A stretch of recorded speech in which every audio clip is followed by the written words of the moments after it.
আন্তরিকতা, ভালোবাসা, হৃদ্যতা, এটাই আপনার উন্নতির অন্যতম মাধ্যম। যেই পরিবারে দেখবেন ভাই ভাইয়ে মিল আছে, পাশের জনের সাথে মিল আছে, উন্নতি সেখানেই। কারণ আল্লাহ রহমত সেখানেই বর্ষণ করেন যেখানে একজন আরেকজনের সাথে সৌহার্দ্যপূর্ণ সুন্দর সাবলীল সম্পর্ক আছে।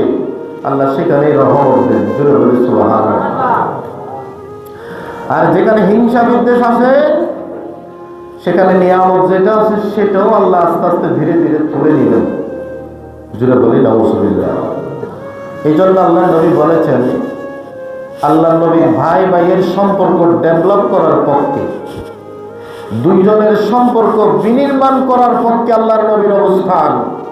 আল্লাহ নবী বলেন, ওয়ালা ইউহিল্লু লিমুসলিমিন, কোন মুসলমানের জন্য বৈধ হতে পারে না আইয়াহজুরা আখাহু ফাওকা সালাসাতি আইয়ামিন, তার কোন মুসলমান ভাইয়ের সাথে 3 দিনের চেয়ে বেশি সম্পর্ক ছেদ করবে, এরকম যেন না হয়। এটা কোন মুসলমানের জন্য বৈধ নয়, জোরে বলে সুবহানাল্লাহ। কারোর সাথে মনোমালিন্য হতে পারে, তবে সেটা কয়দিনের জন্য? সর্বোচ্চ 3 দিন।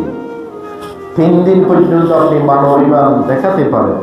অনেক সময় হয় কি, মান অভিমানের মাধ্যমেও আন্তরিকতা, ভালোবাসা বৃদ্ধি পায়। সুবহানাল্লাহ। এই জন্য মান অভিমান কেন দিয়েছে আল্লাহ সেটা বুঝতে হবে। মান অভিমান মানুষের সম্পর্ক বাড়াবে, ভালোবাসার জোয়ার বাড়াবে। এই জন্য মান অভিমান। এই মান অভিমানের একটা লিমিট আছে, সেটা হচ্ছে 3 দিনের ভিতরে আপনাকে মান অভিমানটা শেষ করতে হবে, জুড়ে বলে সুবহানাল্লাহ। দেখবেন দুইজনের মধ্যে একটা আন্তরিকতা, ভালোবাসা হয়ে যাবে। সেজন্য রাসূলের সুন্নাতকে পালন করার চেষ্টা করেন। আমরা একজন আরেকজনের সাথে ঝগড়া হতেও পারে, স্বাভাবিক। দুই একটা ডেক্সি যখন এক জায়গায় রাখবেন, একটার সাথে একটা তো বাড়ি খাবেই নাকি? একটা বাড়ি গেলে তো টন আওয়াজ করবে। আপনি যখন একজন আরেকজনের ভিতর যখন দূরত্ব বেড়ে গেল, আল্লাহ রাসূল বলেন সর্বপ্রথম তুমি তার সাথে কথা বলো।